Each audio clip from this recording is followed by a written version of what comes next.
السلام علیکم دوستو، ویلکم ٹو نوان انفارمیشن ہب۔ دوستو، ایک ملک کا حکمران بنانے کا طریقہ بہت ہی انوکھا تھا۔ وہ ہر سال کے پہلے دن اپنا بادشاہ بدل لیتے تھے۔ سال کے آخری دن جو بھی سب سے پہلے ملک کی حدود میں داخل ہوتا اسے نیا بادشاہ منتخب کر لیتے اور موجودہ بادشاہ کو علاقہ غیر یعنی ایک ایسی جگہ پر چھوڑ آتے جہاں صرف سانپ بچھو تھے۔ کھانے پینے کے لیے کچھ بھی نہ تھا۔ اگر وہ سانپ بچھوؤں سے کسی نہ کسی طرح سے بچ جاتا تو بھوک سے مر جاتا۔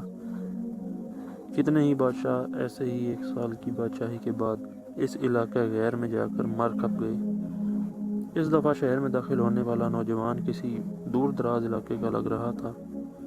سب لوگوں نے آگے بڑھ کر اسے مبارکباد دی اور اسے بتایا کہ آپ کو اس ملک کا بادشاہ چن لیا گیا ہے، اور اسے بڑا اعزاز کے ساتھ محل میں لے گئے۔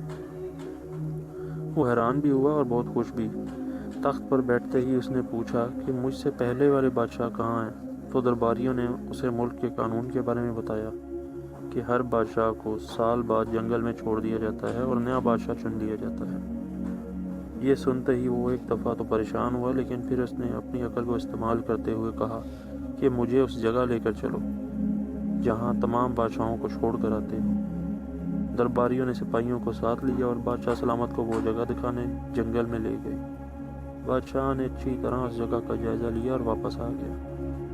اگلے دن اس نے سب سے پہلا حکم دیا کہ محل سے علاقہ غیر تک ایک سرسبز و شاداب راستہ بنایا جائے اور اس جگہ کے بیچوں بیچ ایک ایسی رہائش تعمیر کی جائے جس میں ہر قسم کی سہولیات اور اس کے ارد گرد خوبصورت باغات لگائے جائیں۔ بادشاہ کے حکم پر عمل ہوا اور تعمیر شروع ہو گئی۔ کچھ ہی عرصے میں سڑک اور محل وغیرہ بن کر تیار ہو گئے۔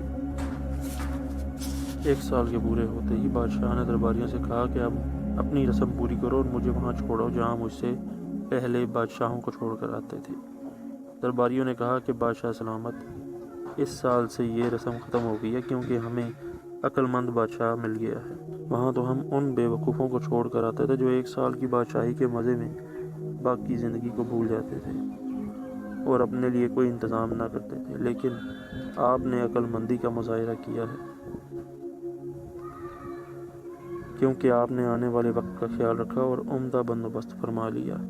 ہمیں ایسے ہی عقل مند بادشاہ کی ضرورت تھی۔ اب آپ آرام سے ساری زندگی ہم پر حکومت کر سکتے ہیں۔ دوستو، اس انوکھے ملک کا نام دنیا ہے۔ وہ نیا بادشاہ میں اور آپ ہیں اور وہ علاقہ غیر ہماری قبر ہے۔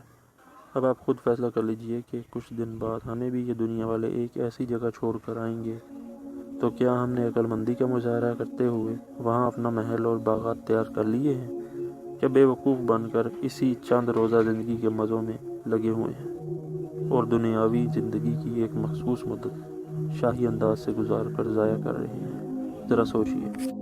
دوستو، اگر ہماری ویڈیو اچھی لگی تو پلیز لائک اور سبسکرائب ضرور کر لیجئے گا۔